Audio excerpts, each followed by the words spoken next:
Hello students of final year girls. आज का topic है आपका बालवाड़ी के कार्य। इससे पहले वीडियो लेक्चर्स में हमने बात की थी बालवाड़ी की गतिविधियों के बारे में कि इसकी क्या विशेषताएं होती हैं और किस तरह से ये कार्य करती है। देखिए, बालवाड़ी जो बच्चों का एक शिक्षा केंद्र है एक तरह से, तो वो प्राथमिक शिक्षा के साथ साथ बच्चों की पोषण संबंधी आवश्यकताओं को भी पूरा करता है, उनके स्वास्थ्य का ध्यान रखता है और साथ ही साथ उनको स्वास्थ्य संबंधी हर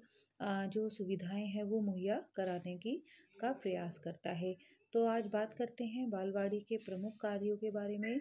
देखिए, सबसे पहले तो बालकों को की शारीरिक वृद्धि में सहायता प्रदान करने के लिए कि जो बालवाड़ी का जो कार्य होता है, उसका उद्देश्य होता है वो बालकों की शारीरिक वृद्धि में सहायता प्रदान करना। कि अगर देखिए बालवाड़ी में जहाँ पर बच्चों के पोषण का ध्यान रखा जाएगा, उनको संतुलित आहार दिया जाएगा, उनके संपूरक पौष्टिक आहार प्रदान किया जाएगा, तो ऐसे में बच्चे की शारीरिक वृद्धि स्वाभाविक ही अच्छी होगी। और साथ ही कुछ बीमारियों जैसे कि कुछ संक्रामक सामान्य बीमारियां होती हैं, जैसे कि डिप्थीरिया है, काली खांसी है, हैजा है, छोटी माता आदि से बचाना, यानी कि उनसे संबंधित जो भी एक तरह से टीकाकरण है उसको उससे अवेयर करना। ठीक है ना, उनके परिवार उनके घर में जाकर वहाँ पर जो है घर परिवार के सदस्यों को उनके बारे में बताना, किन बीमारियों से बचाव के लिए बच्चों का टीकाकरण कराएं। तो ये सब कार्य जो है बालवाड़ी के जो सेवक और कार्यकर्ता होते हैं उनके द्वारा किया जाता है। बालवाड़ी में प्रवेश के समय स्वास्थ्य का परीक्षण, की जब बच्चा बालवाड़ी में प्रवेश लेता है तो उस समय वहाँ पर उसके स्वास्थ्य का परीक्षण किया जाता है, यानी कि स्वास्थ्य की जांच की जाती है। साथ ही नज़दीकी स्वास्थ्य केंद्र से चिकित्सीय सहायता प्राप्त करना, कि जो अभी पास का स्वास्थ्य केंद्र है, जैसे कि स्थानीय लोग जो हैं स्थानीय क्षेत्र में रहते हैं, उस स्थानीय क्षेत्र में जो भी पास में नज़दीकी स्वास्थ्य केंद्र होते हैं उनसे चिकित्सीय सहायता प्राप्त करना, यानी कि वहाँ पर जो है जो चिकित्सीय सहायता जो है वो स्वास्थ्य से संबंधी, जैसे स्वास्थ्य की जांच है या कोई बीमारी है तो वहाँ पर चिकित्सीय सहायता उनको प्राप्त कराना। साथ ही घर की परिस्थितियों का अध्ययन करने के बाद बालवाड़ी में संतुलित आहार अथवा संपूरक पौष्टिक आहार प्रदान करने का प्रावधान, यानी कि बालवाड़ी के जो कार्यकर्ता होते हैं उनका कार्य यह भी है कि घर की परिस्थिति, यानी कि जिस स्थानीय क्षेत्र में बालवाड़ी है वहाँ के घरों की परिस्थितियों का अध्ययन करने के बाद, वहाँ सर्वे करने के बाद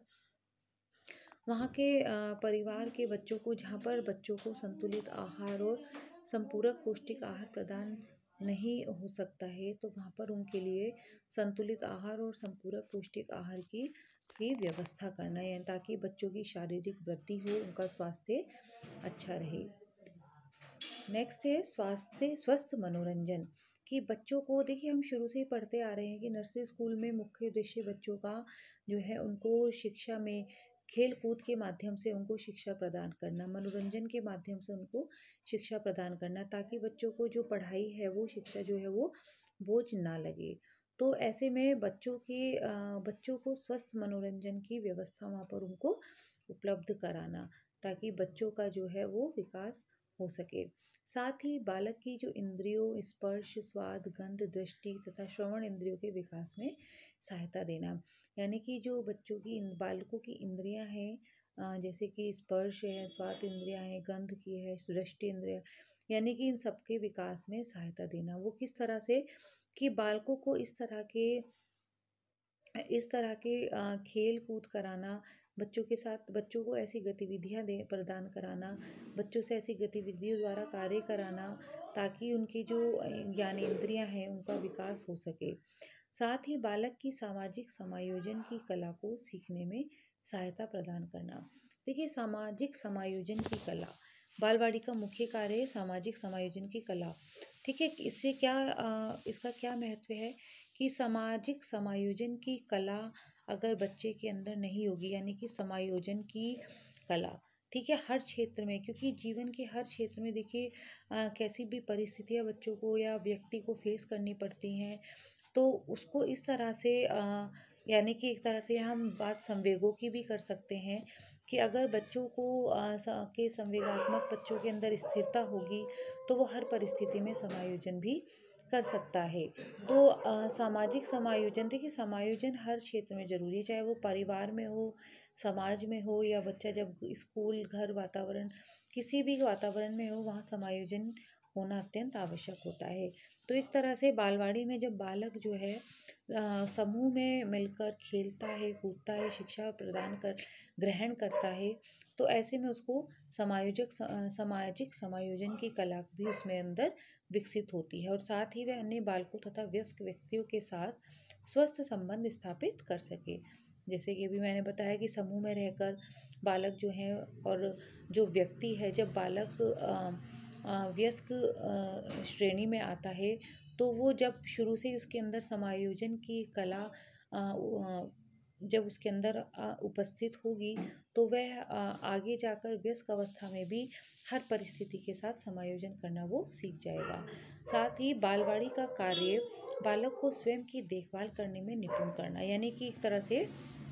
बच्चों को सेल्फ डिपेंड बनाना है, वो आत्मनिर्भर बनाना है, कि बच्चे अपना ज़्यादा से ज़्यादा काम खुद कर सकें, अपनी देखभाल खुद कर सकें, अपने जो डेली रूटीन के कार्य हैं वो खुद करें। बालक में स्वस्थ आदतों और योग्यताओं का निर्माण होने के लिए उन्हें प्रोत्साहन देना, यह भी बालवाड़ी का कार्य होता है कि बालकों में स्वस्थ आदतों का विकास करें, उन्हें स्वच्छता संबंधी, उन्हें स्वास्थ्य संबंधी नियमों की जानकारी देना, प्रकृति से उनको अवगत कराना, साथ ही प्रकृति कौन से स्वास्थ्य के नियम हैं, कौन से आयाम हैं जिससे वो स्वस्थ रह सकते हैं, उनमें इन योग्यताओं का निर्माण के लिए उनको प्रोत्साहन देना। साथ ही बालक की बौद्धिक क्षमता का विकास करना तथा उन्हें ऐसे अवसर प्रदान करना जिससे वे अपने आसपास के अन्वेषण कर सकें, यानी कि खोज कर सकें। देखिए बच्चों, बालकों की जो बाल्य अवस्था होती है वो एक ऐसी अवस्था होती है कि बालक उसमें कुछ नित नया खोज करता है, शोध करता है ना। तो बालक की बौद्धिक क्षमता, देखिए बौद्धिक क्षमता यानी कि एक मानसिक प्रक्रिया है कि बच्चों का, जब बच्चे जो है क्यूरोसिटी, जब जिज्ञासु प्रवृत्ति के होते हैं, कुछ ना कुछ वो अपने आसपास कुछ शोध करने की, खोजने की कोशिश करते हैं, ताकि जिससे उनका बौद्धिक विकास तेजी से होता है। ठीक है, तो बालवाड़ी में बच्चों को ऐसे अवसर प्रदान किए जाते हैं कि ताकि वो उनका बौद्धिक विकास हो सके। बालकों को अनुशासन और अनियमितता तथा एकाग्रता की शिक्षा देना तथा उन्हें भाषा एवं संख्या संबंधी ज्ञान देना, यानी कि काफ़ी हद तक बालकों के अंदर डिसिप्लिन मेंटेन करना, अनुशासन से रहना, ठीक है, रेगुलरिटी क्या होती है, अपने सारे कार्य नियमितता से करना, एकाग्रता की शिक्षा देना कि कंसंट्रेट, ठीक है, और साथ ही उन्हें अपनी जो मातृभाषा है और उनकी संख्या संबंधी ज्ञान देना, यानी कि जो गणितीय अंक जो उनको ऐसा ज्ञान देना कि जैसे कि आजकल अबेकस बच्चों है कि बच्चों को उनको संख्या का, अंकों का ज्ञान उनको कराना, ठीक है, ताकि बालकों में विभिन्न उपकरणों के माध्यम से हस्त कौशलों के विकास को प्रोत्साहन देना। देखिए बालवाड़ी या हम आज तक, अब तक जो भी शिक्षा पद्धति पढ़ते हुए आए हैं उनमें बच्चों को विभिन्न उपकरणों के माध्यम से हस्त कौशलों के विकास को में भी प्रोत्साहन मिलता है, क्योंकि ताकि वो उनके अंदर क्रियात्मक कौशल का विकसित हो सकें, हस्त कौशल विकसित हो सकें, ताकि वो आगे चलकर अपने कुछ भी व्यवसाय में वो उनके सहायक हो सकें। ताकि देखिए अगर बालकों में शुरू से ही हस्त कौशलों के विकास को प्रोत्साहन दिया जाएगा तो वे अपने आसपास की वस्तुओं को उपयोग में ला सकते हैं, ठीक है, ताकि और उन वस्तुओं का उपयोग में लाकर वो अपने लिए बहुत से जो हैं साधन जुटा सकते हैं। साथ ही बालवाड़ी का कार्य स्कूल जाने की आयु के पहले बालकों को डे केयर सेंटर प्रदान करना भी होता है। देखिए डे केयर सेंटर के बारे में हमने इससे जस्ट पहले टॉपिक में पढ़ा था कि डे केयर सेंटर जो है वो ऐसा सेंटर होता है जहाँ 2 साल के बच्चों से लेकर 6 साल तक के बालकों को वहाँ पर शिक्षा प्रदान की जाती है, एक तरह से उनकी देखभाल की जाती है, शिक्षा तो नहीं कहेंगे, देखभाल प्रदान की जाती है, ठीक है। तो बालवाड़ी में आने से पहले बच्चों को डे केयर सेंटर प्रदान करना भी आवश्यक है, क्योंकि वहाँ से बच्चों का डे केयर सेंटर में बालकों के स्वास्थ्य का भी पूरा ध्यान रखा जाता है, साथ ही उन्हें खेल खेल में शिक्षा भी प्रदान की जाती है।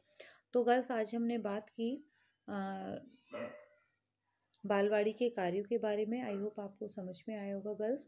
ओके, मिलते हैं नेक्स्ट टॉपिक के साथ। Thank you.